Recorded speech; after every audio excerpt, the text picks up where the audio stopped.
Hello, everybody. This is Cobra Z Capsule / at Mr. Smiles a Lot, and today I'm doing a Let's Talk Media LLC podcast with my buddy Andrew over here. But it's going to be a little bit different because it's an audio podcast. But we're recording from my car because his parents are busy working inside, and it's hot outside, so we figured why not. So if you hear other disturbances like traffic or if you hear anything like, the air conditioning going off, it's because we're trying not to burn up. So anyway, Andrew, why don't you introduce yourself there, buddy? Well, hello there, everyone, and my name is Andrew Kehn, German last name, so there's that. And, I had no reason why not to actually join my friend here, Kobe, because I felt it was actually an interesting idea, since I can talk pretty much anything, and I can actually learn a lot as well. That's literally one of the reasons why I want to do this with you, because you're smart, you're intelligent, and you know a lot about the world. And believe it or not, I think I'm a pretty smart guy sometimes, but when we talk, I'm like, this kid knows so much, and I'm honestly impressed with how much you've learned. Clearly, growing up, you've done studying, you've clearly paid attention in class. I don't know what grade you're in now. I don't know if you went to college, but I have a feeling that if you ever do go to college, you're gonna excel. And and by the way, people, I'm not just saying this for the podcast. I'm not just saying this to, give his ego a boost or anything. No, like talking to this kid as much as I do, there's a reason I respect him, and I do podcasts and social media work with people that I respect and people that I like and people who I know will actually help me grow my channel, but I like letting the world know about who they are. So I guess if you want to say, what got your start in, technology, like building your own computer and learning about technology and stuff like that? Like, how did that all start? Well, I would say this started way back in 2010 when I was around 10 years old. At this point, this was when we really my family were pretty much gamers all around outside of course, work. And, of course, this was very early on for me, so games were where it all started. After a while, skip about 5 or 6 years, I started working on trying to figure out what things can be done to improve upon our design of our current computer at the time. Unfortunately, it was a pre-built, so it was not really much to change. But as time went on, and eventually now where I'm at, now that I'm actually working, I have my own. And because of that, I have separated myself from my family in terms of computers so that work is easier on both sides and allowing me to just improve on my design more and maybe even make it better in the future. Okay, so that's what I'm curious about. So you said you made your own computer and all that. So, man, that's so cool. Like, how does it even start? Like, do you find a modem first? Do you find a monitor? Do you find just like a piece of something? Like, the programming, like all those numbers and all that, I don't understand that. Remember a few days ago when we were talking and I was like, whenever a computer starts up and you see all those different numbers and jumblings and things like that, and I don't know what they're saying, and I'll see a computer tech type in, like I said, like smiley face, negative sign, and a 3, which is like a heart, which is all emojis to us, but when they type the stuff in, the computer starts to work again. I'm like, what did you just type in? All the coding, all I'm saying is that what you do I find extremely impressive, because I could try, and I could probably make my own computer or learn that stuff, but I feel like it would take me a lot longer to learn than it did for you. So, what's the first step to make your own computer and stuff like that? The first step is usually finding out what platform to choose from. There are two sides. There is Intel, and then there's AMD. Whichever one you choose will choose the platform you go with. Of course, it's also the size of the motherboard itself. It's either an ATX motherboard or smaller, like the mini ITX, which are much smaller, which means you can build in a smaller case, which means you can make them cheaper or more expensive depending on how you go with. Then, of course, you have the different generations of CPUs, motherboards, and whatever else. So, like, for instance, Intel's 12th gen being a much larger CPU than anything before it, you have to basically, if you were ever to upgrade from anything below the 12th gen up to 12th gen, you basically replace the entire thing entirely due to the size difference, and most motherboards supporting this 12th gen Intel are unfortunately extended ATX variants, or eATX as we call them nowadays. Right. That's the first thing you look at. And this is probably going to be a totally off subject thing, but like, do you like does like frame per seconds and ratio and like space size and all that matter? I mean, obviously, disk size matters if you're trying to save stuff or save files, but like, so you know me, I'm more in the marketing area, right? And I do when it comes to like pictures and ratios and things like that, I'm better in that area of knowing like frames per second or like this pixel looks on or looks off or like this editing software here and there and things like that, right? I'm not exactly an expert, but I've been at this for a long time. But anyway, how much does that play into it, or does it even play into it at all? Like frames per second, ratios, things like that, or like what basically I'm asking you is, does that play into how much you can fit on your computer, or does that not play into it at all? Do you get what I'm saying? Only thing that matters is the space that you have in the actual case itself. Outside of that, it's also compatibility issues you have to worry about, so making sure that things actually work together. You have to look up the manuals for those things.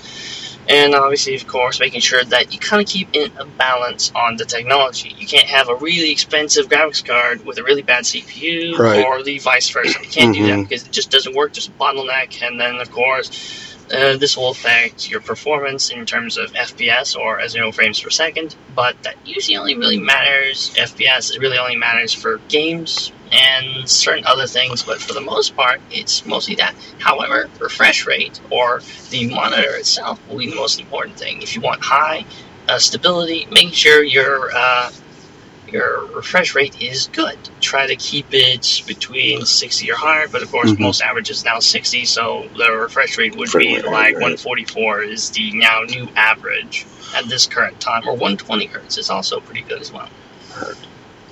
Okay, so actually, I do have a good question then. So those Intel laptop commercials where they're like, "Oh, we have this new disk that can have this ratio of like we have how much like excuse me, RAM or storage or whatever it has, right?" So like how much of does that play into it? Like the whole like, or like where like Intel versus like just like a regular modem, or like I have no idea what I'm talking about. I hope you know that. I'm just kind of spitfiring here, just asking you because this is more of your area of what you're good at. So I'm just curious as to like what's like the best you would say technology in order to start your own computer, or just to like have in general, besides like Apple or Android or whatever. Maybe it might be Intel, maybe it could be an off-brand thing, like I don't know, maybe not off-brand, but like maybe something that people don't have a lot of, like maybe like a Microsoft Surface or something, or Surface Pro, or do you get what I'm saying? Like, in terms of technology, yes, I do understand. However, there is one error in your words here, and that's modem. Modem does not exist in a computer. It is a piece for internet companies that they use to work with the router itself. Those two kind of go together. However, in terms of RAM and whatever else, it depends on what you're doing. If it's really heavily focused on 3D aspects, like 3D printing, or any sort of like something that's really intensive on the RAM itself, you want a lot more. You want more RAM, but you don't want it super fast, because there is some kind of quirks with certain generations of Intel AMD that may not like super high speed RAM, but high quantity of RAM, like I don't know, 32 RAM or higher, 32 gigabytes of RAM or higher, is the average that people would go with if you want to do anything of the sort in terms of the 3D printing aspect, because it's heavily using the RAM because of how it's built, how you're building things. But games don't depend on it as much, so you can stick with 32 and lower and you'll be fine for games. But anything else that's more intensive with RAM, you want to go higher, and that's where things are getting a little more complicated when it comes to RAM, because then there's the speed of the RAM itself, and then of course the variations of RAM, like DDR, DDR2, DDR3, DDR4, and 5. 4 and 5 being the most relevant, because 3, 2, 1 are gone at this point, or they're so rare they're almost non-existent. When you say DDR, please, I'm going to sound really dumb for asking. You don't mean the game Dance Dance Revolution, do you? No. Okay. Well, anytime I heard DDR, I've always thought of Dance Dance Revolution. What do you mean by, what does DDR mean? Well, DDR is basically, from what I can tell, it's a memory stick of sorts. So it allows to kind of to read the information in a sense, but obviously, of course, it's more complicated than that. But DDR has been known to be the only RAM type there is outside of the laptop variant, which Okay. is very much a smaller variant, but Mhm. it does the same thing. It's just in a smaller, compact form. Oh. But other than that, DDR is just meant to read information and then allow you to see it via the monitor itself and or through the whole motherboard CPU thing Right. situation, because obviously, of course, you can't see it on its own without these components. Without it, you can't see nothing. You would just see numbers. Numbers, right. Probably, so you wouldn't really understand it at all. Well, it's crazy to think that when you play a video game, they're like the character you're looking at. If you took away the skin, if you took away everything else, you'd literally see but nothing but ones and zeros on the character, right? You're correct, pretty much. That's crazy. That's so cool. Okay, like, man. So, then, okay, I got a question for you. Then, speaking of RAM and things like that, when you said games, I immediately thought, is that why some games will work on some systems and some won't? Like, example, if you've noticed, you can take a PlayStation 4 and only certain PlayStation 3 games will play on the PlayStation 4, or sometimes, if you get lucky, you can take a PlayStation 4 game and play it on the PlayStation 5. Does it have to do with the RAM or the technology or just the way it's built, or does it have to do with like not being able to read it from like if there's a laser that reads it? I don't know. Like, do you get what I'm asking? So why do some games work and some don't? Is it because of the space capacity or what? It is dependent on whether the game was compatible with the technology at the time, Okay. or if it was ever changed by the company who made the game in order to be compatible, vice versa, which way or another. But it also could be also some other issues related to it. But it also depends on if it's a digital copy or if it is not. If it is a digital copy, there is no disc anymore. Right. Because most times now we're using digital variants. So no longer are we doing this disc situation. So that disc part is basically removed from the equation from the PS5 at this current time, or Xbox Series X, depending on which one you go with. Mm-hmm.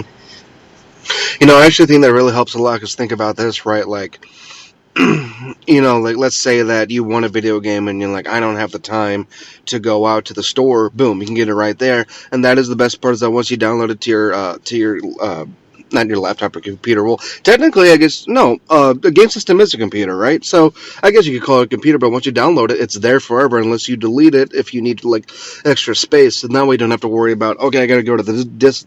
It's also considered still in your library, which Yeah, means exactly. you technically don't ever lose it, you just don't have it downloaded. So all you have to worry about is obviously space, but of course there are options to upgrade these with more space in the future if you so decide.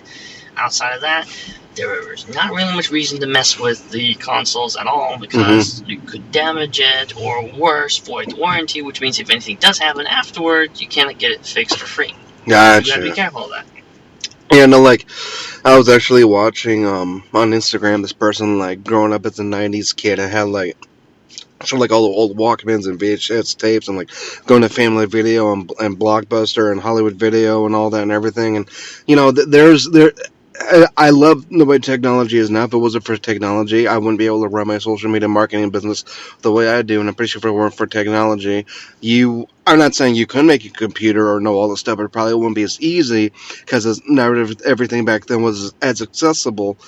But there is a lot of fun nostalgia in that. I do miss going to the movie store and going down all the different sections and finding my favorite movie or my favorite video game or whatever. And it just seems like nowadays with technology and movies, half the stuff that you want to see or play just isn't there anymore. Or like you see a game and you really want it, and it seems like half the stores don't have it. Or you want to see a movie, half the stores don't have it. And that's why, as annoying as it is, right, that it takes the nostalgia away, I can also appreciate the fact that we have the technology today that we do in order to have such fast access to what we do have, but it does take some of the fun away, in my opinion. What do you think about that? I think that it was a necessary change due to the fact that we are now at this point in time phasing out the disc itself, because at this point in time it has become unusable to a point because of how limited the technology became, because of the speed at which it reads and writes is very slow in comparison to what we have today in technology with, like, for instance, the M.2 drives, which are considered the fastest way of reads and writes nowadays, and it's literally just a small chip which is shaped in a rectangle that fits in your computer and has no connections required at all. All you have to do is screw it down, done. That's it. So Wow. it's like no point in discs now, and most people are now completely removing the option for optical drives, or as we know, disc readers as today's standards. I have a good question. Then, speaking of things getting smaller, obviously, with technology, how come some? I'm gonna sound really dumb for asking this. What's that box you can buy where you can save extra data? That's like it's like a flash drive, but it's like a giant. It's those giant square boxes. What's the name of that again? I believe those would be hard Hard drives drives. Okay. because they're big, but they're slow, but they're Right. also very durable. However, very sensitive because there is a needle that writes the information on the disk, or as many people would call it, a platter. And these hard disks are very heavy and also very sensitive because one wrong move, you could dislodge a piece or something breaks inside of it and it's useless and the information's lost forever. I'm glad you said that because I was going to say I've seen people drop that before and then they plug it into their laptop and like the screen is like what they pull up. It like goes from numbers to literally like looks like a 5-year-old scratched on their computer. I'm like, oh no. That's what happens. So it makes me wonder, will they ever have?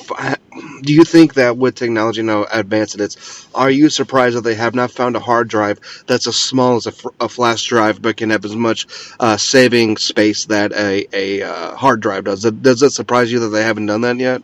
At this point in time, it's almost obsolete at this point to even do that because the solid state drives are now the normal of today because hard drives are good for holding space, but if you are not careful with them, they're easily broken, but they're also very large, so it makes it hard for capacity wise. And with these new drive designs now being smaller and almost nearly the same size now, because we're getting drives that are 4 terabytes, if not larger, for the solid state drives and the NVMe M.2 drives, the smaller, even smaller ones, having up to almost over around the same 4 terabytes worth of space as well. It's almost worthless to have the hard drives now because it's no point in improving on something that is no longer valid in comparison to what today is in terms of speed. So you can't really expect them to work on something that's already being phased out with new technology to begin with. Right. It's like, it's like I was saying before, the reason there's no more Hollywood videos or blockbuster videos because we have such fast access to everything, right? Yeah. So yeah, that's crazy. To think about technology and the way the world is, and just how amazing but scary it can be too. You know what I'm saying? What was there something I was going to ask you about that? Okay, so speaking of like legalities and things like that, right? Like, I'm law enforcement, security, but I'm not a security officer, but I'm not, I don't know, cybersecurity. So my question is, and I'm pretty sure you've probably even thought about this one yourself, how come it's not illegal to make mods to video games on your computer? You have free reign to make all the mods you want, but those mods that you want on a regular console, obviously, I guess, is it because the game is already pre-made to not be able to for the technology and the numbers or whatever, did they make it to where you can't mess with it on a console because then it does become illegal? Or do you think there might be a day where a console game, they might give you the copyrights to mod it however you want, like in a computer? Because to me, when it comes to modding, you have to earn it, or nowadays you don't even need to earn it anymore. You can just buy it from the store, which to me kind of takes away the fun of getting what you need to get, unless it's like a level you keep failing over and over again, then you're fed up. You're like, let me just buy it off the store. But anyway, do you get what I'm saying? Like, is there a way, do you think they will ever make it to where you can mod it on your console like you can your actual computer? Or do you think there's like legal rights to, or like copyright issues to that? You know what I'm saying? There's no actual real legal problem outside of obviously certain illegal mods that have been that have been used in the past, but it's also the technology itself that's so limited itself because you can't really do much with the consoles because you don't have access to a mouse, you don't have access to a keyboard, and certain technology, certain like programs that are needed to do the mods themselves don't exist on the console either, and so that's why PC games can still do it, but others cannot due to just the limitation of the technology being used upon. Outside of that, it doesn't cost you a cent to do any of this. Mods are practically free. If you don't know how to do it, of course, yeah, you'll have to pay for lessons on how to do them. Or if you're just taking it from, downloading it from someone else's website or something like that, Mhm. you can do it that way as well. It doesn't cost anything usually, outside of maybe the speed of the download or whatever else, and then of course information on how to do it.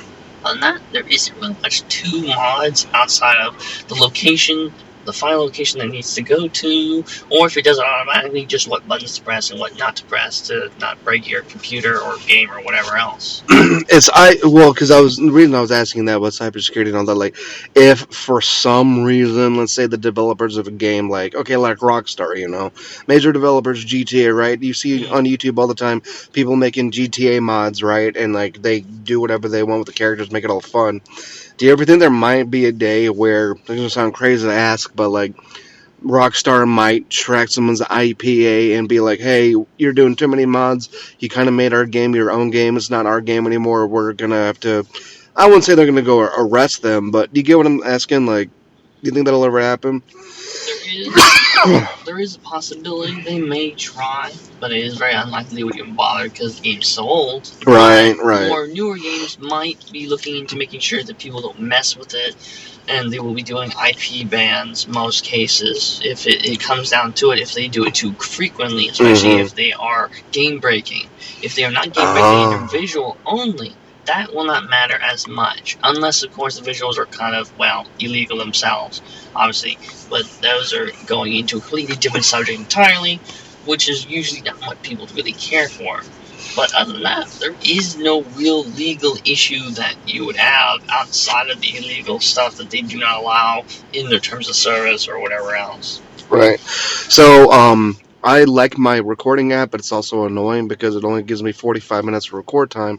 So I think in order to upgrade to the new one, I think what it told me on there is that I have to let this subscription cancel out or let it expire and then rebuy the new one. We got 23 minutes left. So, well, as you all have heard, you got to see how smart this guy is. We talked about computer and stuff, but for the last 15 minutes or so, why don't you tell me more about yourself? So you're tanner than me, obviously.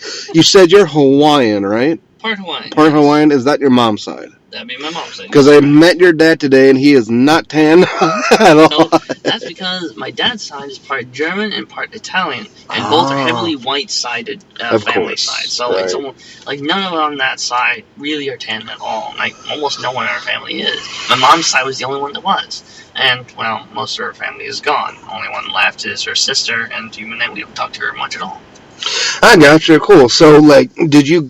I mean, okay. They say where'd you grow up or where you were born? They say we say the USA, but I mean were you born here in America? Or were you born in Italy? Or were you born in Germany and then came over here? What's that whole story? Well, my story is as follows. When I was born on Alabama in 1999 of March 3rd. Wow. It was, we only stayed in Alabama for 1 year. Not even that, maybe a little bit less than a year. And then we moved over to Missouri due to the fact that the family had basically all moved also over here because the location was terrible. It was, Montgomery was known to be very humid and warm. And the work locations were very bad for the family. There was nothing there for them to work at, so it made it impossible to live there almost. And so we were brought over here to Missouri afterwards, and that's where we stayed ever since. Outside of the somewhat frequent every year visits to my other side, my other half of the family, which is in Pennsylvania itself, in Newcastle. We visit there every year for Christmas, usually at least once for about a week. And after Christmas is over, we go home. Sometimes we stay till New Year's, but in most cases we don't. All right, that's cool, man. It sounds like you have a big family, don't you? We have a very large family, right? But most of the family we don't really see too often. Most of them we hardly see at all, and the only ones we do see are my grandparents, my uncle. Well, one of my uncles have 3. And 2 of my cousins, maybe 3. But I would say most of my family is made up of my cousins nowadays, because most of our oldest generation have died. So only left are my grandparents and my cousin's grandparents, which is the other side he has. So it's there's a little mixed match of people. We have a few pets everywhere as well. At least one. We have obviously, of course, my cats at home, which are 2 of them. And of course, we have, I think, my other grandparents' dog, Her name is Gretchen. She is one of the older of the pets, I think. So, Okay. You gotta value family, man. Because here's the thing: when they say you only have one, it's true. So here's the thing: I was adopted, right? I was born in America, like American soil, but I was born, but I'm half Vietnamese, as you know, and I'm also half German as well. I'm a huge mutt. I would look at my ancestry right now, but we're doing this. But the thing is that even though that I'm not part of the blood of my mom's side of the family, the way that they accepted me, the way that they loved me, the way that they didn't make me feel like the black sheep of the family, and the way they like just everything. Like I love it. I really do appreciate them. And here's the thing: like even when you fight with your family, even when you have fallouts, even if okay, so the reason I don't talk to half my family is because they don't live in St. Louis, and it's nothing against you guys. I love my family, obviously, but it's too hard to keep up with everybody nowadays, right? So I mean, I don't know if that's why you don't talk to them. I don't know if it's something personal, but all I'm telling you is like when you do get a chance to talk to those family members, you have to cherish it. You really do, because life is long, but it's also short. You know what I'm saying? that's correct. It is very much so. So let me think. What's something I wanted to talk about? So I don't really talk about much controversial things on my channel because I don't like to get attacked or anything. But you know of how to speak in a way to where you keep things clean and simple and non-controversial, and I appreciate that. So, I mean, here's the thing. I don't talk about politics much because I don't know much about politics. And, I told you this is a subject I wanted to talk about for a little bit. So I'm just going to ask you general questions. And to those out there who are sensitive about politics, I'm sorry. I don't know what I'm doing. I don't know what I'm talking about. That might be dangerous. And Andrew just went, oh no, like you don't know what you're talking about. Don't say anything. People will attack you. Well, that's the problem with politics. If you don't know, and you'll agree with me on this, let people ask. Don't degrade them when they don't know. I'm not dumb. I just don't understand it, and there's too much going on to where I don't think I ever will. And to me, I'm okay with that. So, my first question is, and we talked about this a long time ago. Now, remember, I'm trying to say this to you without being controversial. I'm not going to bring up people's policies. I'm not going to bring up the left or the right or middle, whatever you want to call it. Conservative, center, wing. I just want to talk about general politics in a professional manner to where it's not going to make anyone mad. Do you get what I'm saying? Of course. So my question then is, and I think you can be, okay? I'm saying yes, okay, but can you be patriotic without bringing politics into it? Now, I believe in fighting for your family, fighting for what you want. I do believe in, not just because I'm law enforcement, but in general, I do believe in the right to bear arms. I believe in fighting for your family. I believe in if someone hurts your wife, then I mean, as law enforcement, I shouldn't be saying this, but I'm not saying go out and attack that person, but take them to the court system. I believe in what do you want to say? Beer, gun toting, beer drinking. No, but you get what I mean. Like, and it's not just manly things. I mean, just being patriotic in general, like loving your country, right? I think you can love your country without making it political. But the problem is, as soon as you say I'm a patriot, or you say I'm patriotical, right? Like we were talking about a while ago, what's the first thing they say? Oh, you're right wing or you're a Republican. Again, I know I just said I'm not going to talk about those people now. When I'm saying the word, but I'm not going to go into detail about it because I don't know what's left and what's right. But how can you separate being patriotic from being political? How do you do it? You go. I know. Now I'm rambling on. You go ahead. Well, when it comes down to the patriotic side, it's usually as for you, as what I would always have done was always be ready, always up early in the morning for, of course, the Star Spangled Banner itself. As usual, gotta say the oath because it's simple, it doesn't take long, and it doesn't harm anything. There's no one will hear you except for yourself usually, because usually when I wake up, I usually do it in my room. Outside of that, of course, try to wear the colors, of course, red, white, and blue, because it's simple, it doesn't harm anyone, and, well, most of the clothing I wear that has those colors don't have words on them, so there will be no issues, no conflicts whatsoever, and if anyone has anything to say about it, they can just talk to the hand, because I will ignore them, because I don't like dealing with people who don't understand that, look, I like the colors, not only because it supports the country itself, but also because I like the colors in general. Yeah. They're good. They're bright colors. I like the bright colors. So I tend to wear them, usually. So it's not like it causes any harm. Outside of that, of course, I try to make sure to clean up any messes I see around here, like trash, to make sure the world is also better. So technically I'm helping the country in that way as well. Right. So I'm one of the, I like that answer. And let's be honest, you can't argue with how good bomb pops are, right? You know what I'm saying? That's the best popsicle ever. It's red, white, and blue. Tastes so good. Anyway, so, right, so I guess another good question then is, or let me put it this way, like, a lot of people, like, oh, like, you know, they're attacking me or my job or, you know, this, that, labor, this and that, or like, oh, they're putting up this new building. It's not going to help out around the area where we live. Is it wrong of me to not care?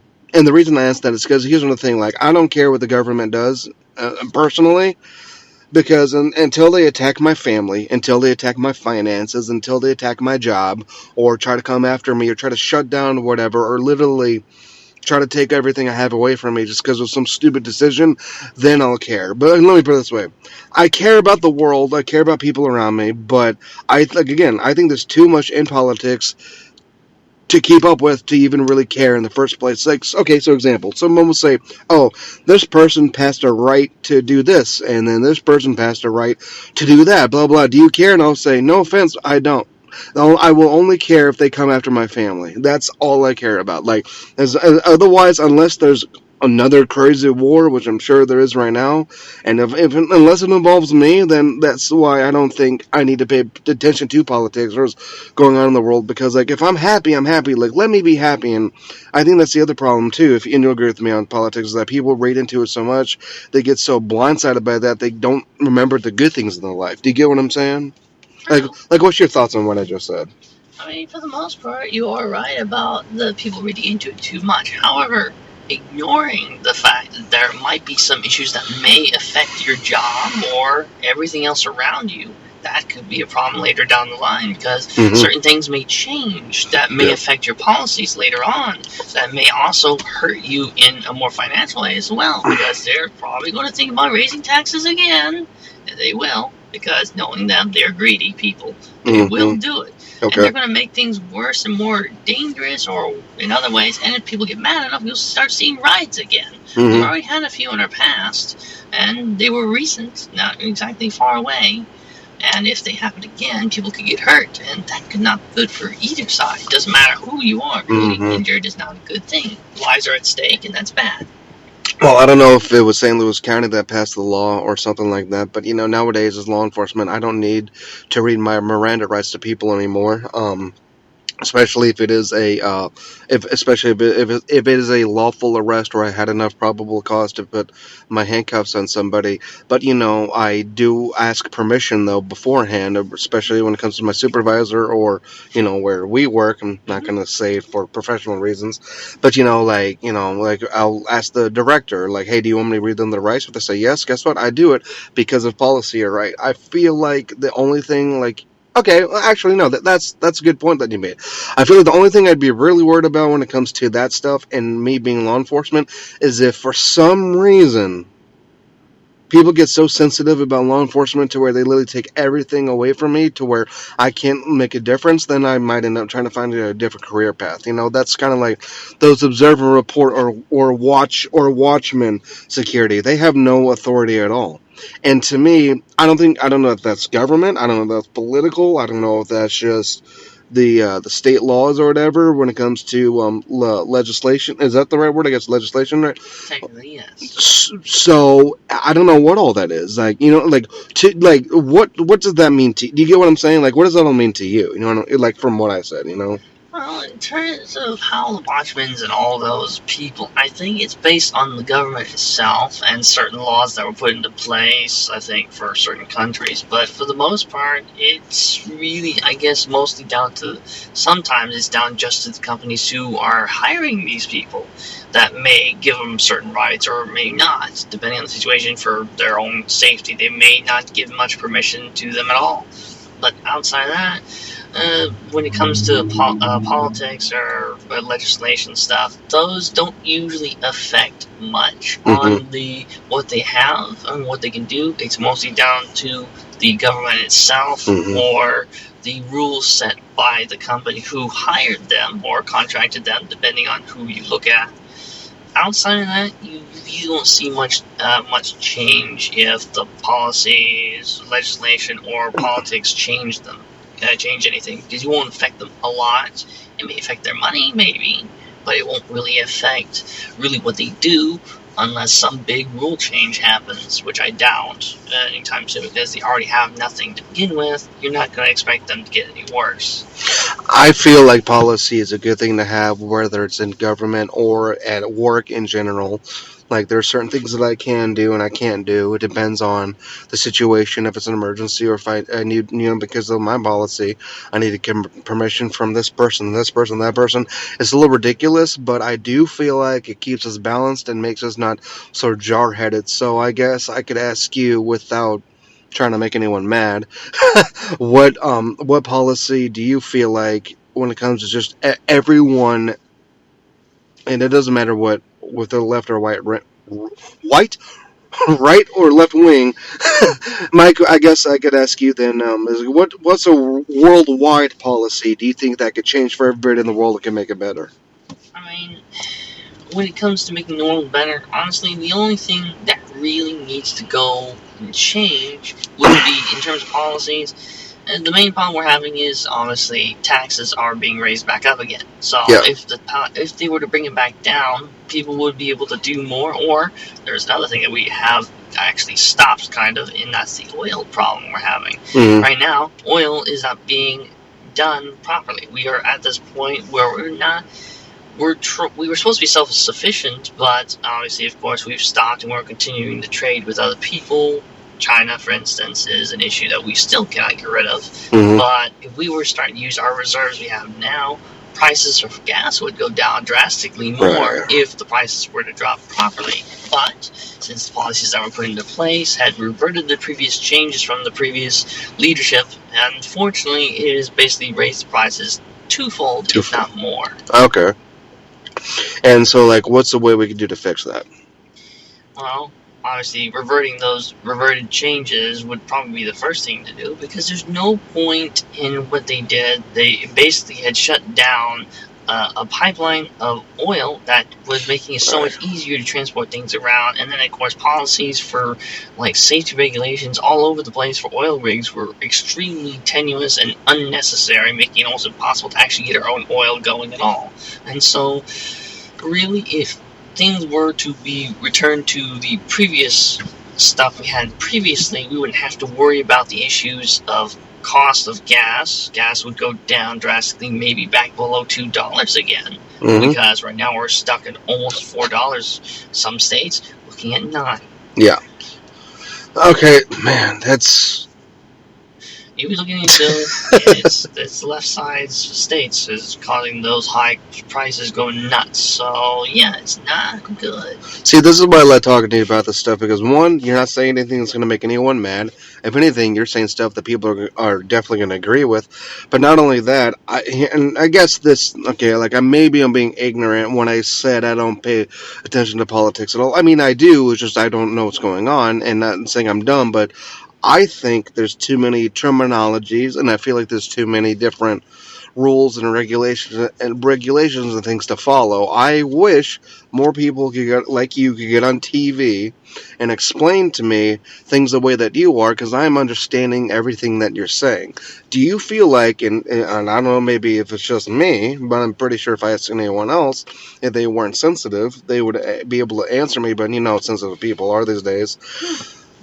Do you think that if the government or politics didn't make the terminology and the way they run and do everything so complicated to understand, do you think people will get more in tune with them? Do you get what I'm saying? Well, it's possible that it would make things easier to understand. At the same time, of course, they're trying to make it more complicated so that people don't follow what the other side's saying sometimes, to make it so that they either listen to one side or the other. It depends on the real situation, but for the most part, most of the stuff shouldn't be too hard to understand, at least from a base level.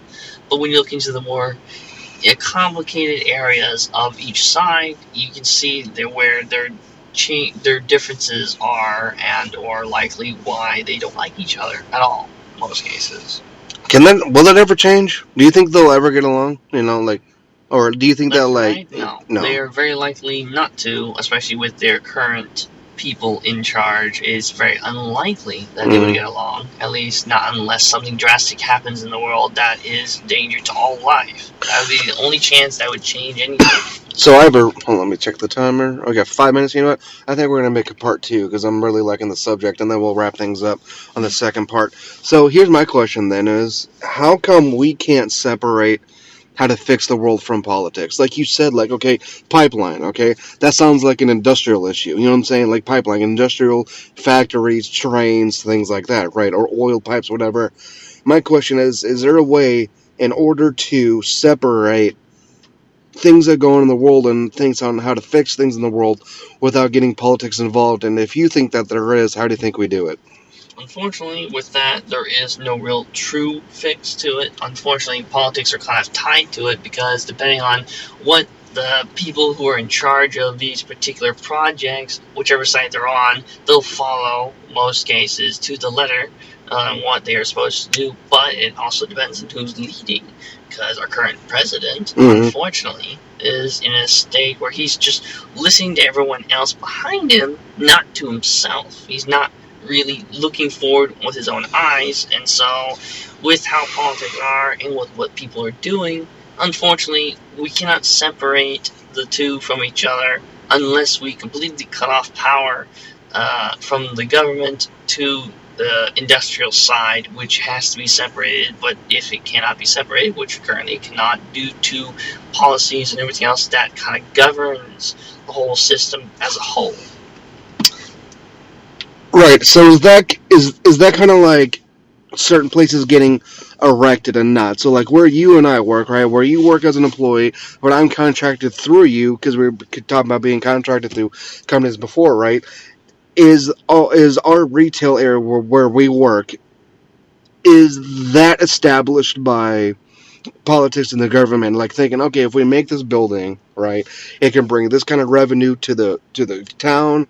It'll bring this many customers in. It'll help, the flow of the community. Blah blah blah. So, like, if that's so, that makes me think, like, why not let that person make their establishment without the influence of the government? You know what I'm saying? Like, why not let them find out if their business is going to fail on their own or not? Like, do you get what I'm saying? Like, because I feel like half the time, when this is erected in 1862, and I'm just like, okay, but like, how much of the government and politics were involved in that versus how much was this person just doing their own thing and creating a legacy for themselves? Do you get what I'm saying? When it comes down to it, most of the politics are completely nullified when it comes to when a building is built and or the person who takes charge of the building, especially where we were at. It really only thing there is the government, because obviously there are legal requirements that are needed, safety inspections, everything else legally that are needed, like contracts and everything else for certain products you have to have or what have you, regardless is needed. Like, for instance, the lease itself for the building, because obviously, of course, the building wasn't originally designed for the actual company, so Right. can't really do much about that. Okay, 1 second. We have 1 minute and 59 seconds. I'm going to stop this here. Then we're going to start a new recording for part